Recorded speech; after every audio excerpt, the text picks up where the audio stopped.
오늘은 생명의 통로라는 제목으로 하나님의 말씀 전하도록 하겠습니다. 산상수훈은 예수님이 세상에 오셔서 가장 처음으로 하신 설교입니다. 예수님의 첫 번째 설교 때 참석한 사람들은 제자들과 또한 마태복음 4장 24절에 쓰여 있는 대로 수많은 무리들입니다. 그 무리들은 사실 초대받지 못하고 환영받지 못하는 사람들이었습니다. 그의 소문이 온 수리아에 퍼진지라 사람들이 모든 앓는 자, 곧 각종 병에 걸려서 고통당하는 자, 귀신 들린 자, 간질하는 자, 중풍병자들을 데리고 오니 예수께서 그들을 고치셨고 또한 그들이 예수님의 처음의 말씀을 듣게 되는 이들이 됩니다.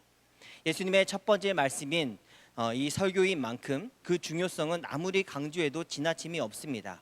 팔복의 말씀을 이해하면 사실 산상수훈 전체를 이해하는 것과 같습니다. 너무나 중요합니다. 여러분은 복이 무엇이라고 생각하십니까? 그리고 어떠한 복을 받고 싶으십니까? 이 복을 다른 말로 하면은 행복이라고 할 수 있습니다. 우리는 어떤 삶을 살아야 진정으로 행복할 수 있습니까? 사람들은 일반적으로 복을 소유의 개념으로 봅니다. 우리는 건강이나 재물, 또한 명예 등을 넉넉히 소유한 사람들을 보면 참 복이 있다라고 생각하는 경향이 있습니다. 그런데 성경은 복을 소유의 개념이 아니라 내가 어떠한 존재인가, 또한 나는 어떠한 관계를 맺으면서 살고 있는가 말씀합니다. 소유가 아니라 존재의 복, 그리고 하나님과의 관계, 또한 이웃과 세상과의 관계를 어떻게 맺고 살아가고 있는가에 따라서 그 사람이 행복한 사람인지 복된 사람인지 아닌지를 말씀하고 있습니다. 오늘 산상수훈에서 특별히 다음 단락 13절에서 16절의 단락도 함께 읽었는데 팔복 다음의 말씀으로 예수님이 강조하신 말씀이 무엇입니까? 너희는 세상의 소금이라는 것입니다. 너희는 세상의 빛이라는 것입니다.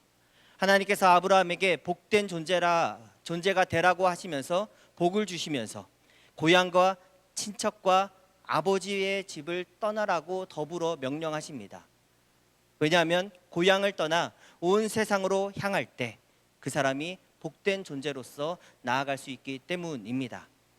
그래서 하나님께서 우리에게 주시는 복은 정적인 것보다는 매우 동적입니다.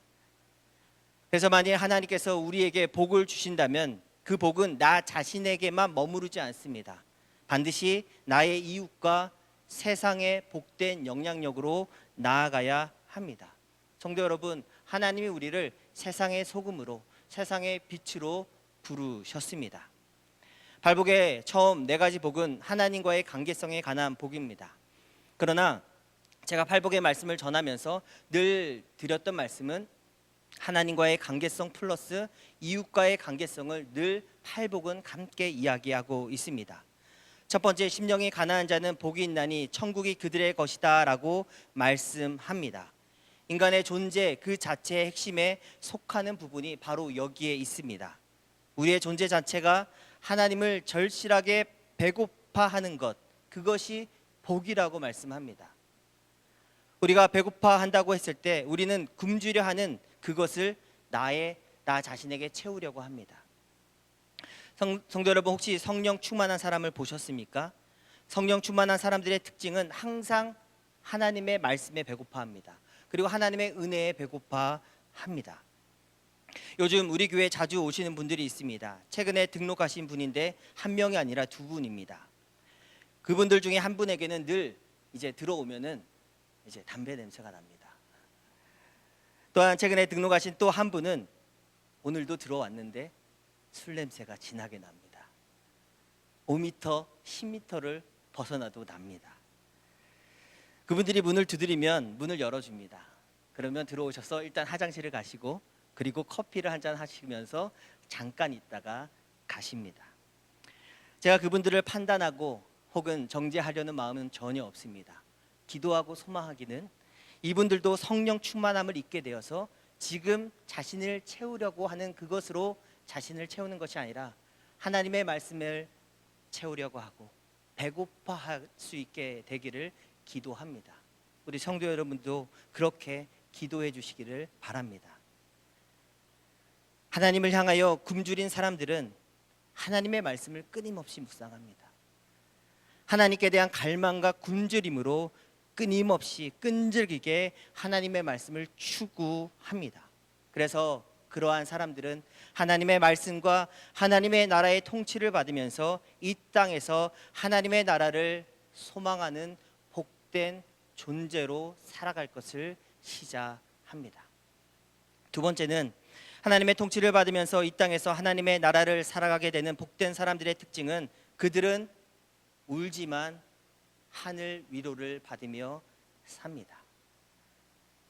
우리는 우리 자신에 대하여 애통할 수밖에 없습니다.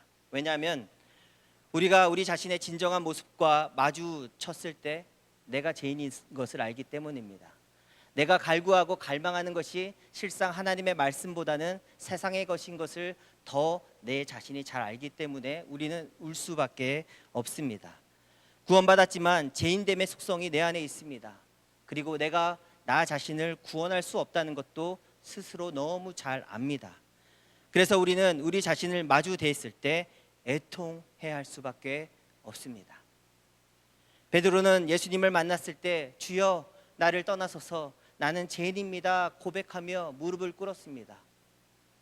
누가복음 18장에서는 자신이 죄인임을 아는 자의 기도를 기억하실 것입니다. 무엇이라고 기도합니까? 하나님이여 나를 불쌍히 여기소서 나는 죄인입니다 하고 고개를 들지 못했다라고 말씀합니다. 우리는 누군가를 정죄하고 판단하기를 잘합니다. 그러나 정말 복된 사람들은 다른 사람을 비판하는 것에는 사실 크게 관심이 없습니다. 왜냐하면 내가 죄인임을 알고 남을 판단하는 그 근거와 그 내용이 곧 내 안에 있다는 것을 잘 알기 때문에 오히려 불쌍히 여기고 애통해하며 기도 제목으로 삼습니다. 그래서 애통해하는 자는 비판하고 판단하지 않습니다. 오히려 하나님께 기도하고 호소하며 그러한 과정을 통해서 오히려 하나님께 위로를 받습니다. 하나님께서 스스로 죄인이라고 고백하는 사람, 그 사람을 하나님은 단 한 번도 책망하신 적이 없습니다. 오늘 예수님께서도 산상수훈을 말씀하시면서 초대받지 못하는, 환영받지 못하는 수많은 무리들 앞에서 말씀을 전하시는 것을 보시기 바랍니다. 오히려 하나님은 그들을 위로해 주시고 하나님의 자녀라는 높은 정체성을 심어 주십니다. 이처럼 자신의 죄에 대해서 애통해하고 또 주님의 위로를 받고 반복해서 계속 격려받고 위로받는 사람은 어떻게 되는지 아십니까? 그는 온유한 사람이 됩니다. 오늘 말씀은 지난 한 10주간 팔복의 말씀을 전하면서 다시 한번 되짚어보고 정리하는 시간을 가지려고 합니다. 기억나시죠? 세 번째 복, 온유한 자는 복이 있나니 그들이 땅을 기업으로 받을 것이라고 말씀드렸습니다. 모세가 말년에 후처를 맞이하고 난 후에 누나 미리암과 아론에게 비난을 받습니다. 그때 모세가 어떻게 반응했습니까? 아무런 반응도 하지 않습니다. 그들을 비난하지 않습니다. 그저 받아들입니다. 다윗이 범죄하고 난 후 나단 선지자에게 당신이 죄인입니다, 나쁘고 악한 일을 했다고 고발했을 때 다윗은 왕으로서 그 선지자도 처단할 수 있었습니다. 그러나 다윗은 내가 죄를 범하였나이다 자백하면서 스스로 하나님 앞에 무릎을 꿇습니다. 이것이 온유함입니다. 온유한 사람은 다른 사람의 허물에 관심을 두고 곤두세우지 않습니다. 다만 자신이 부족하다는 것을 겸손히 인정하면서 강인하지만 부드럽고 힘이 있지만 내려놓으며 현실을 파악합니다. 그리고 지금의 현실 앞에 하나님 앞에 내가 죄인임을 고백하며 무릎을 꿇는다라는 것입니다. 성경은 누군가에게 화를 내고 판단하고 비난한 사람이 땅을 차지한다고 말하지 않습니다. 오히려 온유한 사람이 땅을 차지한다고 말씀합니다. 이 땅은 무엇이라고 말씀드렸습니까? 하나님과의 관계 플러스 이웃과의 관계를 말씀합니다. 우리가 서 있는 곳에서 우리가 비판하고 비난할수록 우리는 하나님의 통치 영역, 그 영역, 하나님과 관계를 맺을 수 있는 그 영역이 줄어들 것입니다. 또한 하나님께서 만나게 하시고 누리게 하실 이웃과의 만남의 횟수도 줄어들게 될 것입니다. 그러나 온유한 사람은 하나님과의 관계는 풍성해지며 이웃과의 관계는 더 넓어지게 하실 것입니다. 이것이 복입니다. 그래서 심령의 가난함, 애통함, 온유함, 이 세 가지는 하나님과의 관계성 플러스 더불어 이웃과의 관계로 연결됩니다.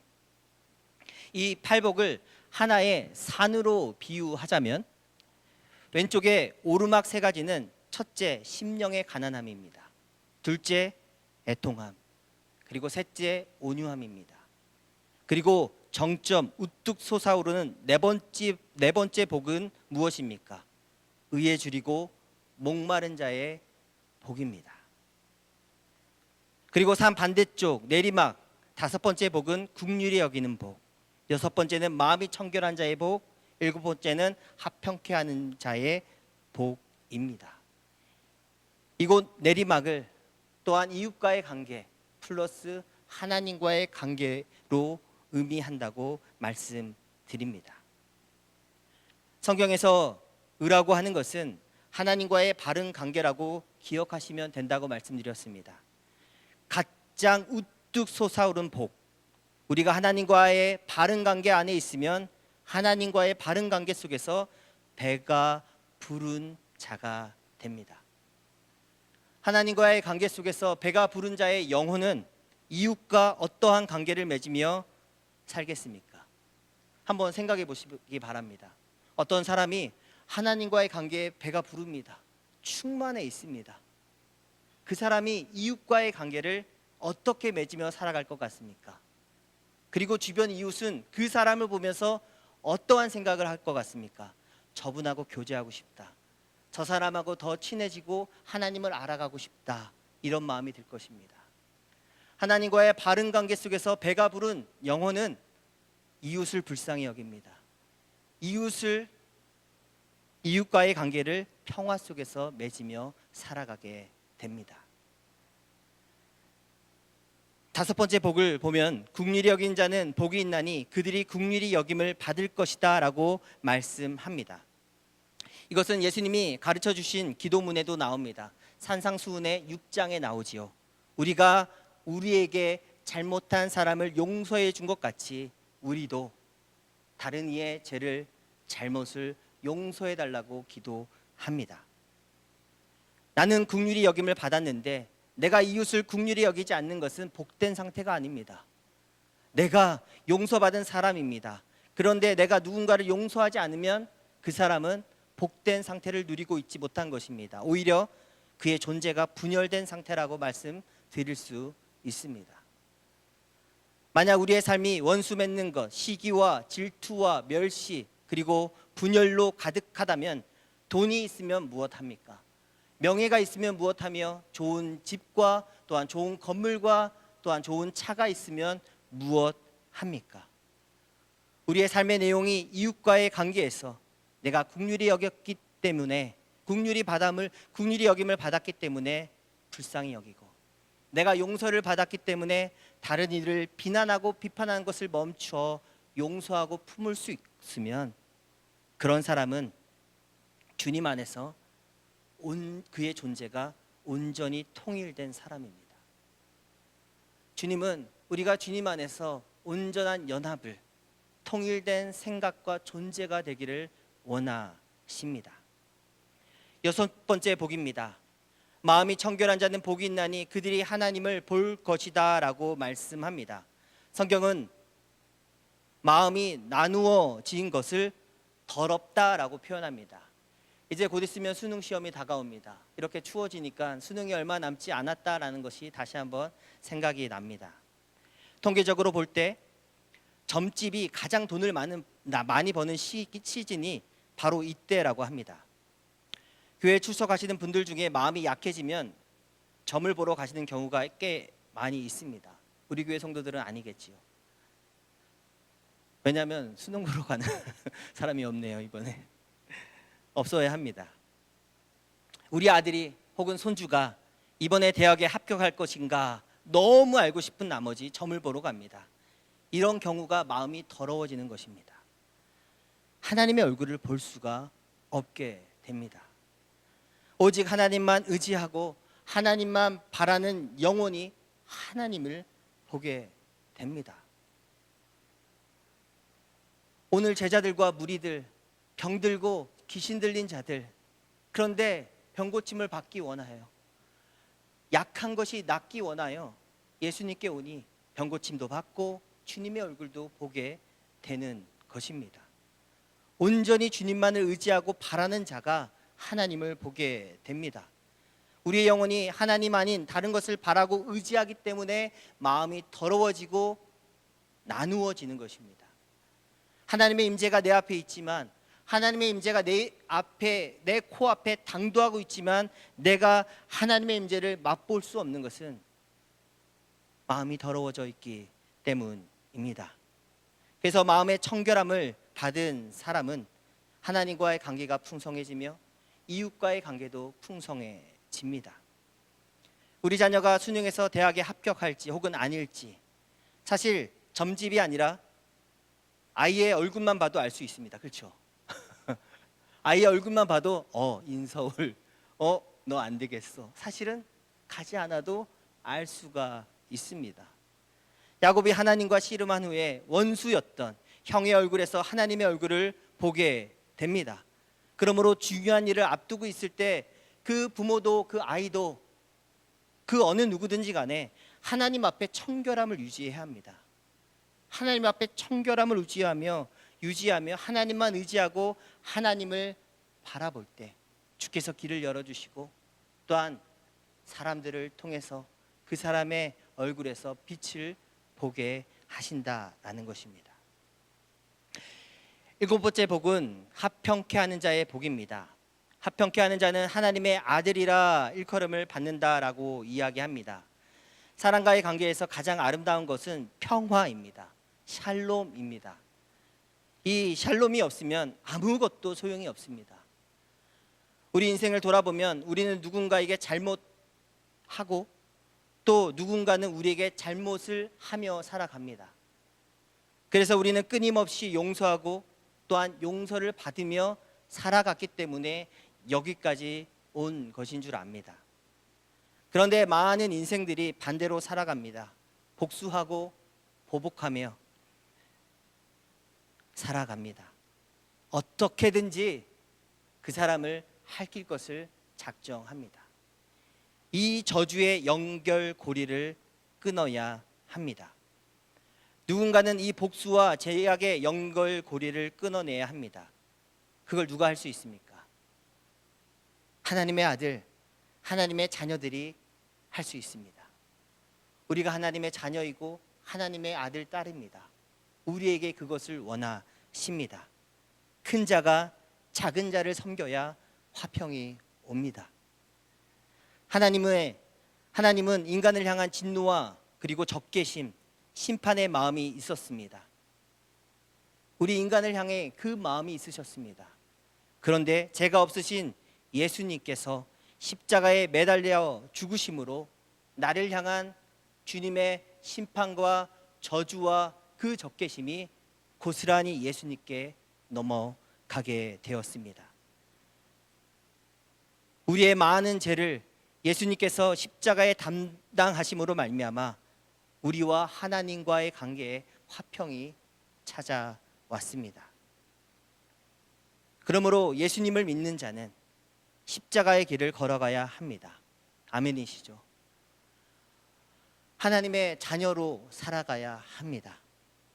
내가 두 팔 크게 벌려서 안고 품을 수 있는 자가 되어야 이 땅에 샬롬이 임합니다. 저 사람 품에 가면은 십자가처럼 플러스가 되듯이 연결되는구나. 우리가 생명의 통로가 되어야 합니다. 마지막 8번째 복은 정점이며 완성입니다. 세상의 빛과 소금으로 특별히 예수님을 위해 박해를 받는 모습을 말씀하고 있습니다. 우리는 어떤 신비한 체험을 통해서 주님과 하나 되지 않습니다. 오히려 주님과 함께 주님 때문에 고난을 받을 때 주님과 하나가 되고 주님을 온전히 경험하게 됩니다. 주님께서 내 마음 가운데 먼저 손을 내밀고 먼저 품으라고 할 때, 그 경험을 할 때 오히려 주님을 경험하고 하나됨을 경험하게 됩니다. 그러므로 세상에서 그리스도인으로 살면서 오히려 내가 무릎을 꿇고 수그러들고 핍박받는 것을 이상히 여기지 말아야 합니다. 세상은 예수님이 말씀하신 팔복으로 사는 행복한 그 사람을 시기하고 질투하고 미워합니다. 우리가 사실 지난 2달 동안 에레미야의 말씀을 봤습니다. 그런데 최근 2, 3주는 에레미야 애가 말씀을 보고 있습니다.